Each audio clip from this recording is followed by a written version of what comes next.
오늘도 말씀 속에서 우리를 찾아오신 하나님 만날 수 있기를 축복합니다.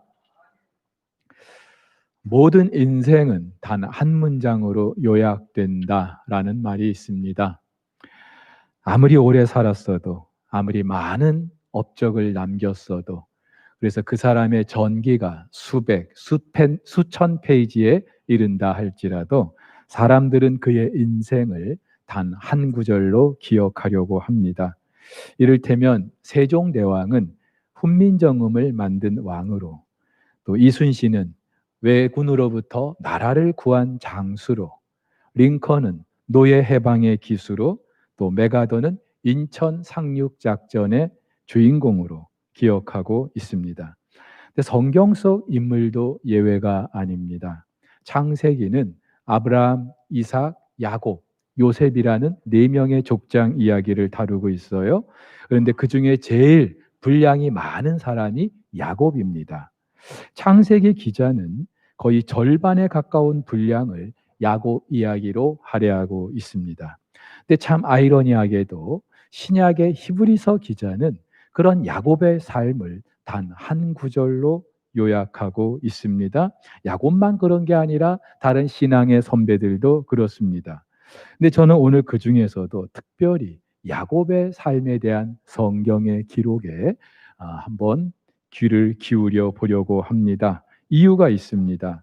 족장들 가운데, 아니 성경의 여러 인물들 가운데 우리 인간을 가장 대표할 만한 사람이 있다면 야곱이 아닐까 생각해 봅니다. 내가 야곱인 거고 야곱이 바로 나인 겁니다. 여러분 아시는 것처럼 야곱의 인생 너무나 극적이죠. 에서의 뒤를 이어서 차남으로 태어났고요. 차남 컴플렉스에 시달리다가 결국은 형과 아버지를 속이고 아버지의 축복권, 형의 장자권을 빼앗습니다. 멀리 외삼촌 라반이 있는 하란으로 길을 떠나게 되고요. 그곳에서 20년 동안 또 고생을 하죠. 물론 많은 식소를 거느리긴 했습니다마는 외삼촌에게 똑같이 속임을 당하면서 그렇게 어려운 시간들을 보내게 됩니다. 그 20년이란 시간 동안에 여전히 그 마음 한구석에는 형에 대한 부담이 있었을 거예요. 그런데 하나님께서 그 형과의 관계를 깨끗하게 화해하게 해주십니다. 그렇게 야곱의 인생이 마무리되는가 싶었습니다. 그런데 가장 아끼던 아들 요셉을 잃습니다. 그리고 한동안 너무나 우울한 삶을 살게 되죠. 그야말로 죽지 못해 사는 삶이었습니다. 하지만 하나님께서는 죽은 줄 알았던 그 요셉, 애굽의 총리 대신이 되게 하셨고요. 야곱과 극적인 만남을 갖게 하십니다. 결국 야곱은 애굽 땅에서 자신의 삶을 마감하고 가나안 땅에 묻히는 것으로 야곱 이야기가 마무리됩니다. 바로 앞에서 야곱이 고백했던 것처럼 야곱의 인생 참 험악한 세월을 살았고요. 파란만장했습니다. 근데 어찌 보면은 또 자업자득일 수도 있습니다. 그만큼 야곱은 욕심도 많았어요. 교활하기도 했어요. 그래서 야곱이 나인 거고요. 내가 야곱인 겁니다. 그런데 이런 야곱의 삶을 보면서 또 하나 공감하게 되는 게 있습니다. 숱한 세월의 풍상을 겪는 동안에 야곱은 과거의 야곱이 아니라 성숙한 이스라엘이 돼 간다는 것입니다. 두고 봐도 늘 그 자리에만 있는 줄 알았는데 어느덧 노년이 되면서 과거의 모습이 사라지고 성숙한 경지에 이르게 되는 겁니다. 야곱에게 있어서 그저 시간은 나이만 들게 한 것이 아니라 더 성숙해지게 하는 과정이었던 것이죠. 여러분, 그렇다면 오늘 성경은 무엇으로 야곱의 그 성숙함을 증명하고 있습니까? 오늘 본문입니다. 믿음으로 야곱은 죽을 때에 요셉의 각 아들에게 축복하고 그 지팡이 머리에 의지하여 경배하였다고 합니다. 성경이 말하는 야곱의 성숙함, 야곱의 믿음, 요셉의 두 아들에게 축복했던 것, 그리고 지팡이 머리에 의지해서 하나님께 경배했던 것으로 말하고 있습니다. 여러분, 성경에서 야곱 이야기를 풀어가는 키워드, 야곱의 이야기를 푸는 열쇠가 있다면 그것은 축복일 것입니다. 야곱이 그토록 교활하고 야비했던 이유도 복을 받기 위함이었어요. 야곱의 삶을 이끌어갔던 동력이 있다면 그것은 한마디로 축복이었습니다. 복에 대한 갈망이었어요. 반면에 그의 삶이 꼬이게 만들었던 것도 역시 축복이죠. 어떤 수단과 방법을 동원해서라도 반드시 얻고자 했던 것, 손에 넣으려고 했던 것, 그것이 바로 복이었기 때문에 그렇습니다. 야곱은 평생 빼앗는 삶을 살았습니다. 받는 자의 삶을 살았습니다.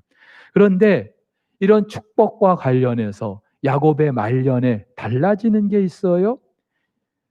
그토록 복을 갈망하던 야곱이 이제는 누군가에게 복을 빌어주는 축복하는 사람으로 바뀌고 있다는 것입니다. 한마디로 사랑의 사람으로 바뀌고 있는 거예요. 여러분, 말씀드렸습니다. 신구약 성경을 약탕기에 놓고 다리면 제일 마지막에 남는 엑기스 사랑이라고 말씀드렸어요. 다시 그 사랑을 넣고 다리면 용서가 남는다고 말씀드렸습니다. 사랑은 누군가를 용서하는 것으로 가장 적나라하게 드러나는 거예요.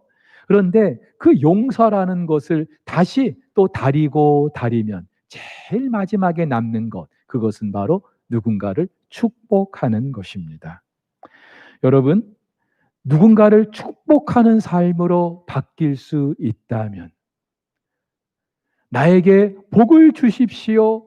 그 복은 내가 받아야 됩니다. 라고 하는 그런 삶에서 하나님, 누군가를 그 아무개를 축복하십시오. 복 내려 주십시오. 라는 그런 삶으로 내가 바뀔 수 있다면 나는 비로소 사랑의 사람이 되는 줄 믿습니다. 야곱이 그랬어요.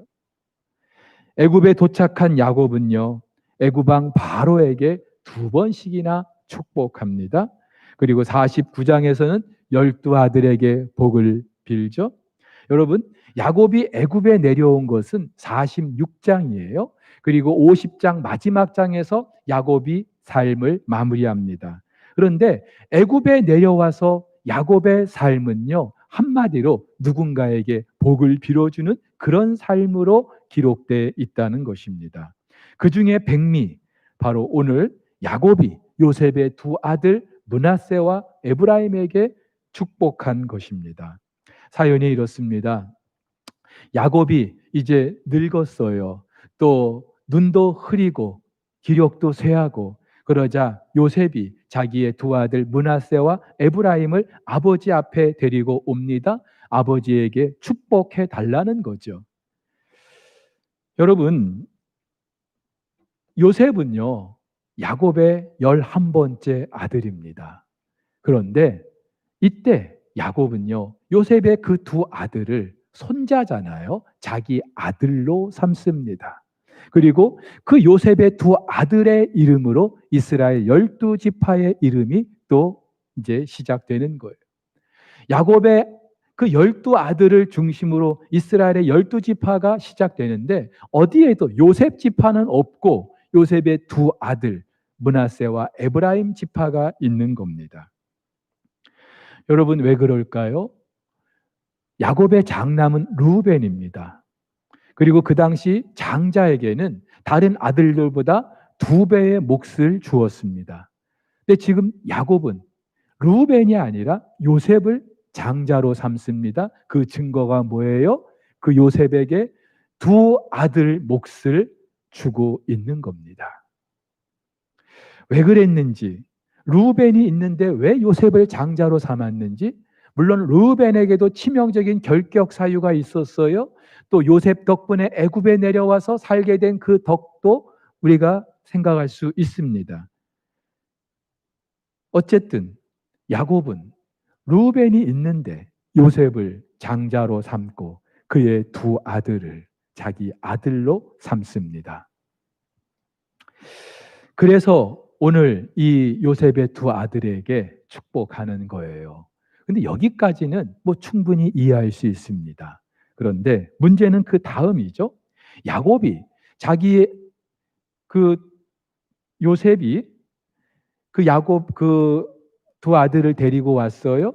그리고 야곱이 이제 그 두 아들을 축복하려고 할 때 요셉은 장자 므낫세를 요셉의 오른손이 있는 쪽에, 그리고 차남 에브라임은 요셉의 왼손을 향하게 두는 거예요. 당시의 오른손은 권위와 능력, 축복과 은혜를 상징했습니다. 당연히 요셉은 장자 므낫세가 장자로서의 그런 합당한 축복을 받아야 된다고 생각한 거예요. 그래서 야곱의 오른손이 므낫세를 향하도록 그렇게 아들을 서로 세워둔 거예요. 근데 이때 야곱은요, 오른손으로 므낫세를 축복해야 되는데 손을 어긋나게 합니다. 그리고 왼손으로 므낫세를 향하게 하고 오른손으로는 차남 에브라임에게 향하게 하는 거예요. 이 모습을 불편하게 여겼던 요셉이 다시 그 아버지 야곱의 손을 제자리로 돌려놓으려고 하자 야곱이 뭐라고 말합니까? 나도 안다. 아들아, 나도 안다. 무슨 말이에요? 내가 아무리 지금 눈이 흐리고 기력도 쇠하고 사람을 잘 분간하지 못한다고 생각할 수 있어도 네 두 아들 중에 누가 장자이고 누가 차자인지 나도 안다. 므낫세가 장자인 건 나도 안다. 그러면서도 자신의 오른손을 누구에게요? 에브라임에게 향하고 있는 겁니다. 왜 그랬을까요? 장자에게 맞는 그런 축복을 해야 하는데 왜 차자에게 자기의 오른손을 두고 복을 내리려고 했던 걸까요? 오늘 저와 여러분들이 함께 풀어야 될 숙제입니다. 여러분, 히브리서 기자는 많은 신앙의 선배들의 삶에 대해서 한 줄로 요약하고 있다고 말씀드렸어요. 다른 게 아니라 그들의 믿음이 어떠한가. 히브리서 11장은 믿음장이잖아요. 특별히 하나님 앞에서 평가된 그들의 삶, 그것을 한 줄로 요약하고 있는 거예요.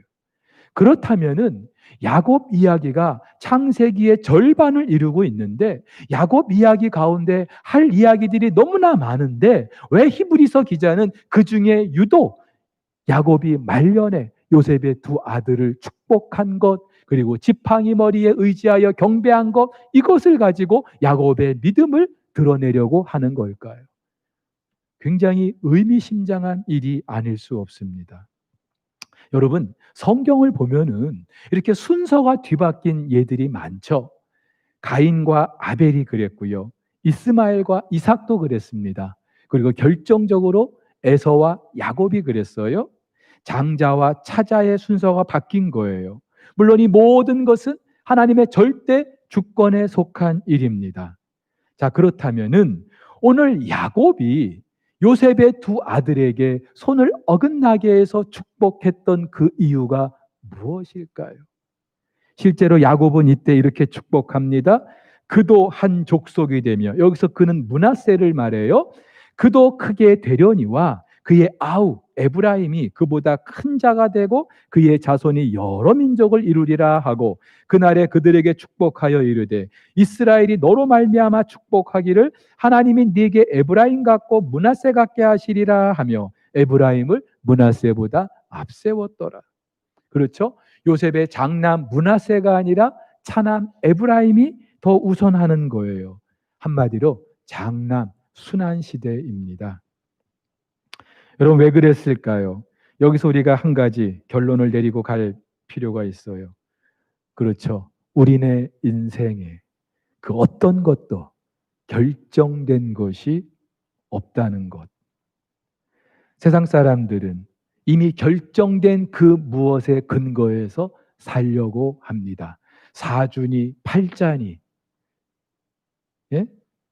이미 만들어진 질서 또는 그런 관습에 익숙해져서 그것이 내 모든 인생을 결정짓는 것처럼 그렇게 살아가는 거예요. 당연히 한 집안에서도 차남보다는 장남이 우선이죠.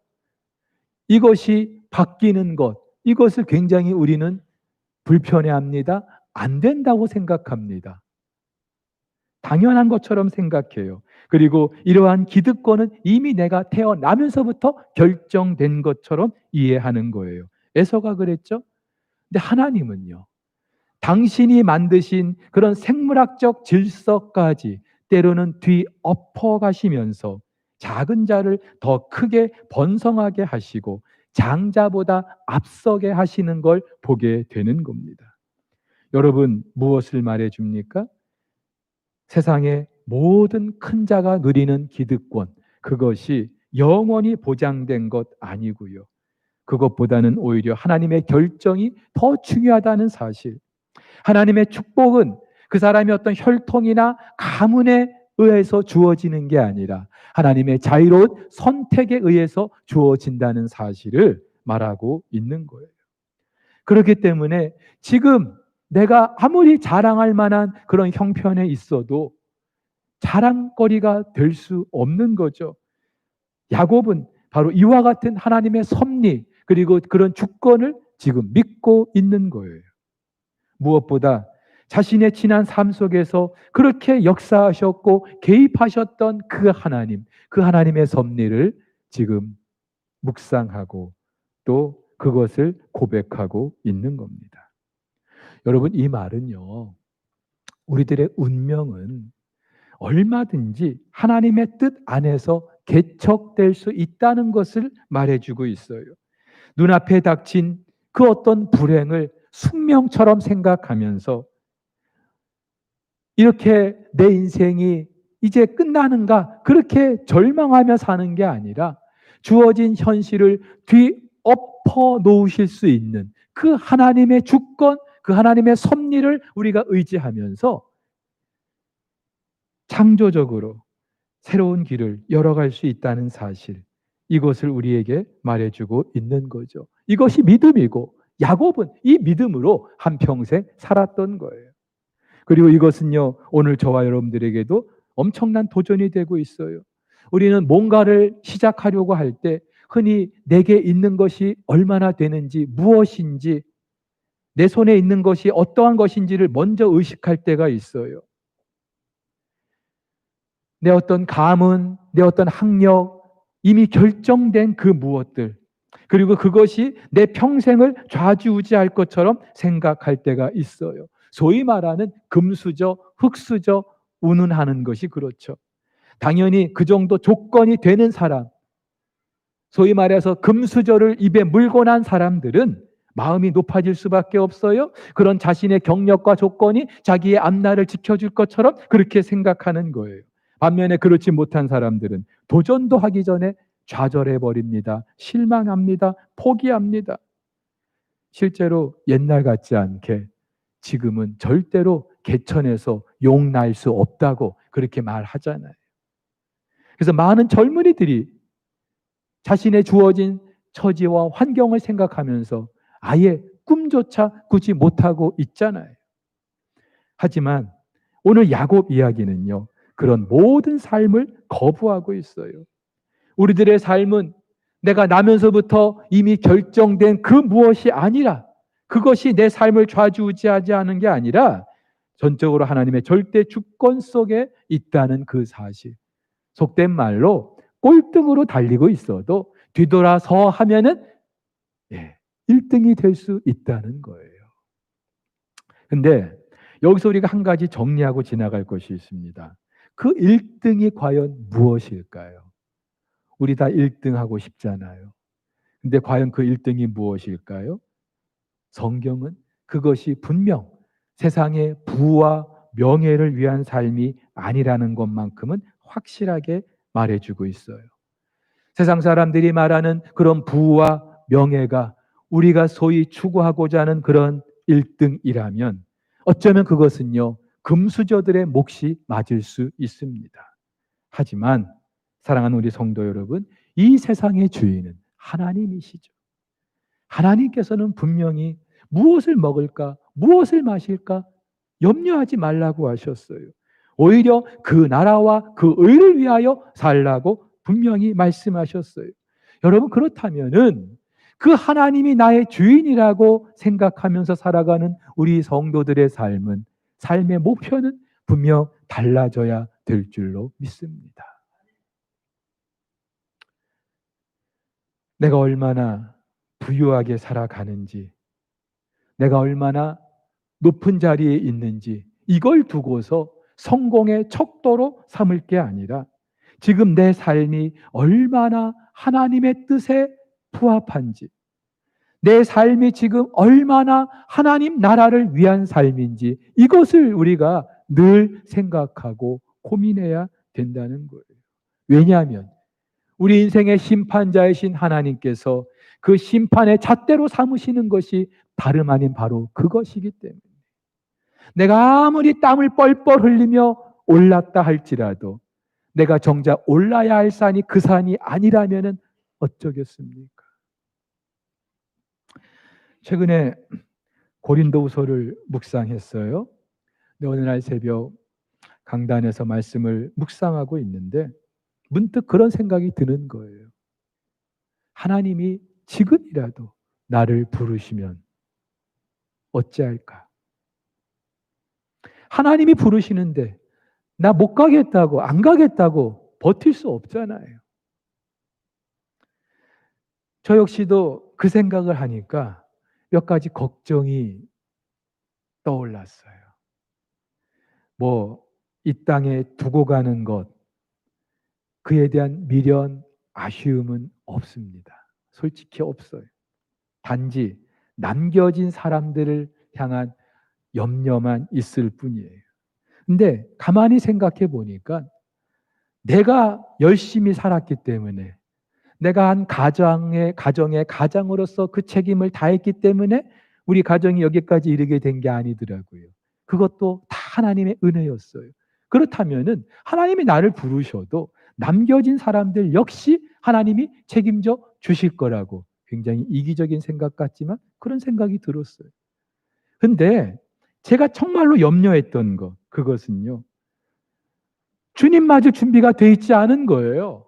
지금이라도 하나님 나를 부르시면은 하나님께서 정말로 중요하게 여기시는 걸 나한테 물으실 텐데 대답할 준비가 안 돼 있는 거예요.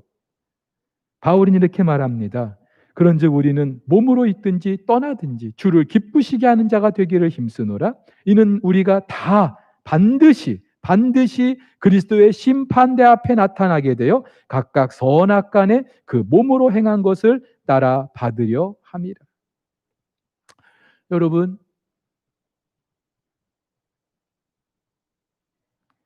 좀 있으면 이제 올 2020년도 한 해가 지날 거예요. 누구도 부정할 수 없는 사실이에요. 마찬가지로 이제 저와 여러분들도 하나님 앞에 서게 될 날이 있을 거예요. 그때 하나님 앞에서 이 땅에서 누렸던 부와 명예와 권세 무슨 소용이 있겠습니까? 그걸 두고서 하나님께서 우리를 판단하시겠습니까? 이런 생각을 하게 되자 남겨진 사람들, 특별히 제 아이들을 향한 마음도 달라졌어요. 저 역시도 아버지로서 우리 아이들이 이왕이면 남부럽지 않게 적당한 부와 명예를 누리면서 그렇게 살아줬으면 좋겠어요. 그런데 어느 순간부터 기도 제목이 바뀌고 있습니다. 하나님께서 제게 주신 이 아이들, 정말로 하나님 앞에 부끄러움이 없는 하나님 나라를 위한 그런 일에 이 아이들을 꼭 사용해 주십시오. 내 욕심이 아니라, 이 아이들의 욕심이 아니라 하나님께서 보내주신 이 아이들 일평생 하나님 기뻐하시는 일에 사용해 달라고. 그것이 가장 우선된 기도의 제목이고 그것 밖에는 하나님께 기도할 게 없는 거예요. 여러분, 적어도 가나안 땅에서의 야곱은요, 부와 명예를 위해서 살았습니다. 그것이 성공의 모든 것인 줄 알았어요. 그래서 가능하면 남의 것을 빼앗아서라도 내 것 만들려고 했던 것이 야곱이었어요. 근데 애굽에서 알게 된 것이 있어요. 하나님은 죽은 줄 알았던 요셉이 애굽의 총리 대신이 되게 하셨어요. 야곱 가정의 일대 전환이죠. 그 아들 덕에 가나안 땅에서 기근 그 애굽으로 내려와서 살게 된 거예요. 근데 이때 애굽 땅에서 야곱이 알게 된 게 있죠. 아들 덕을 본 것 때문이 아니라 아, 아, 하나님께서 할아버지 아브라함에게 하셨던 그 약속을 이루어 가시는구나. 아브라함에게 어떤 약속을 하셨어요? 네 후손이 이방 땅에서 객 생활을 하다가 다시 이 가나안 땅으로 오게 될 것이다. 약속하셨어요. 이방 땅에서 400년 동안 그렇게 지낼 것을 말씀하셨어요. 근데 지금 자기의 식솔들이 이 애굽 땅에 와 있는 거예요. 이것은 단지 가나안 땅에 있는 기근을 피하기 위해서 온 것이 아니라 하나님의 그 약속에 따른 하나님이 이루어 가고자 하시는 그런 과정 가운데 지금 진행되고 있다는 사실을 비로소 알게 된 거예요. 무엇보다도 아무리 사람이 계획을 세우고 또 자기의 힘을 가지고 그 일을 이루어 보고자 한다 할지라도 하나님은 당신의 뜻대로 당신의 방법대로 일을 이루신다는 사실. 그래서 형이 아니라 동생인 자기를 택하신 것도 그렇고 죽었다고 생각한 요셉을 통하여 그 가족이 애굽에 내려오게 된 것도 비로소 야곱이 깨닫게 된 겁니다. 자신의 그 많은 식솔들을 보면서 야곱 그렇게 생각했을 수도 있겠죠. 야, 내가 참 힘들긴 했지만 열심히 살았구나.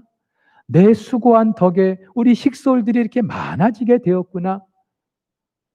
그런 생각을 했을지 모르겠어요. 하지만 야곱은요, 애굽 땅에서 이제 임종을 앞두고 비로소 깨닫게 된 것이 있어요. 내가 한 것이 아니라 하나님이 하셨다는 사실.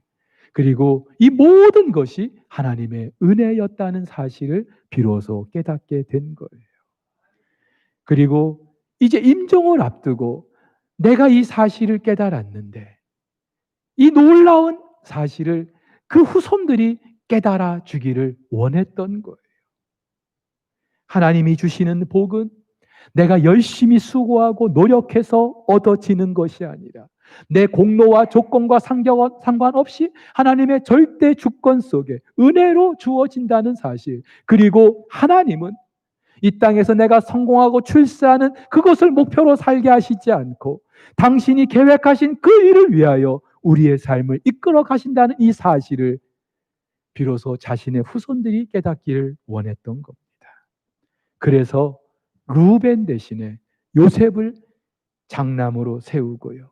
그 요셉의 두 아들들 가운데서도 므낫세가 아니라 에브라임을 장남으로 세우는 거예요.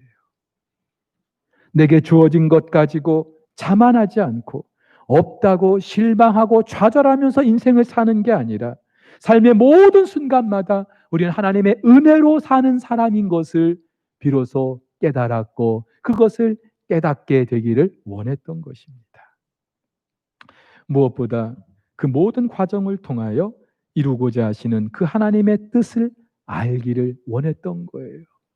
단지 이 애굽 땅에서 잘 먹고 잘 살고 출세하는 것이 아니라 장차 하나님께서 이루실 그 일을 바라보면서 살아가는 것. 그래서 야곱이요, 임종 직전에 내가 죽으면 애굽 땅이 아니라 가나안에 묻어달라고 했던 이유가 거기 있어요. 여러분, 요셉이 애굽의 총리 대신이잖아요. 그 아버지의 묘자리면 얼마나 화려하겠어요. 얼마나 두고두고 칭송을 받겠어요. 근데 야곱은요, 자기가 죽으면 가나안 땅에 묻어달라고. 왜요? 하나님의 구속 역사가 그 가나안 땅을 중심으로 펼쳐질 것이기 때문에. 그리고 마지막으로 지팡이 머리에 의지하여 경배했다고 합니다. 창세기에서는 침상머리에 의지해서 하나님께 경배했다고요. 근데 의미는 전혀 다르지 않아요. 한마디로 이제 야곱이 나이 늙어 기력이 쇠했다는 거예요. 더 이상 이제 힘이 없다는 거예요. 근데 그때 야곱은요, 마지막 있는 기력을 다하여 지팡이 머리에 의지하여 침상 머리에서 하나님께 경배했다고요. 무슨 말이에요? 내 지난 인생 험악한 시간을 보냈지만 이 모든 것이 하나님의 은혜였습니다. 비로소 고백하고 있는 거예요. 그리고 그 후손들의 삶 가운데서도 변함없이 하나님께서 그렇게 역사하실 것을 선포하고 있는 거예요. 사랑하는 성도 여러분, 그렇다면 오늘 저와 여러분들도 다르지 않아요. 코로나 때문에 사네 못 사네 할 수 있어요. 나보다 앞서가는 사람들 보면서 나만 뒤처져 있네 불안해할 수 있고요. 염려할 수 있어요. 하지만 여러분, 그래도 지금까지 지내온 모든 것이 하나님의 은혜인 것을 고백할 수 있기를 축복합니다. 열심히 살아온 건 맞아요. 2020년 참 기억도 하기 싫은 해일 수 있겠지만 그래도 열심히 살아오셨어요. 하지만 내가 열심히 산 것도 있지만 무엇보다 하나님의 은혜로 살아온 거예요. 무엇보다 저와 여러분은요, 하나님의 놀라운 구원의 복을 누리고 있어요. 여러분, 속상하십니까? 염려가 되십니까? 불안하십니까?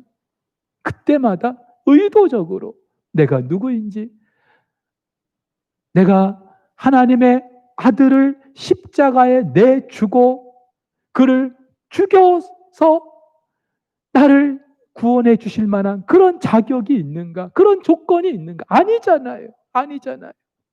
그런데도 하나님께서 나를 사랑해 주셨어요. 당신의 아들을 내주시고 하나님의 아들로 삼아 주셨어요. 여러분, 이 사랑을 무엇으로 우리가 갚을 수 있겠어요? 무엇으로 우리가 비길 수 있겠어요? 그래서 우리는요, 우리 주님 앞에 섰을 때에 주님, 저는요, 우리 주님의 십자가 밖에는 자랑할 게 아무것도 없어요. 우리는 그거밖에 내세울 게 없는 줄 믿으시기를 바랍니다. 여러분, 그런데요, 주님의 그 십자가 사랑이 분명히 담보하는 게 있어요. 보장하는 게 있어요. 이후로도 지금까지의 삶도 그랬습니다마는 이후로도 저와 여러분의 삶을 책임져 주시는 줄 믿으시기를 바랍니다. 주님 앞에 서게 되는 그 순간까지 나 이제 퇴직을 앞두고 있는데, 나 이제 코로나 때문에 장사도 안 되고 가게 문을 닫아야 될 처지인데 어떻게 사나? 괜찮아요. 적어도 저와 여러분들이 내가 하나님의 십자가 공로로 구원받은 이 한 가지 사실만 생각한다면 이후로도 하나님께서 저와 여러분들을 책임져 주시는 것을 우리는 확신할 수 있습니다. 그래서 하나님 말씀하시죠. 두려워하지 말라. 내가 너와 함께함이니라. 놀라지 말라. 나는 네 하나님이 됨이니라. 내가 너를 굳세게 하리라. 참으로 너를 도와주리라. 참으로 나의 의로운 오른손으로 너를 붙들리라. 할렐루야. 사랑하는 우리 성도 여러분, 다 부정해도요, 한 가지 부정할 수 없는 사실이 있어요. 에서가 아니라 야곱을 택하신 하나님, 세상에 잘난 사람 대신에 나를 택하신 그 하나님, 그 하나님은 그 어떤 상황 속에서도 나를 통하여 당신의 뜻을, 계획을 이루어 가신다는 사실입니다. 그리고 저와 여러분, 야곱처럼 삶의 마지막 순간에 지팡이 머리에 의지하여 침상 머리에서 모든 것이 하나님의 은혜였습니다 고백하게 해 주실 줄로 믿습니다. 이번 한 주간도 이 은혜 묵상하면서 삶의 모든 자리에서 승리할 수 있기를 주의 이름으로 축복합니다.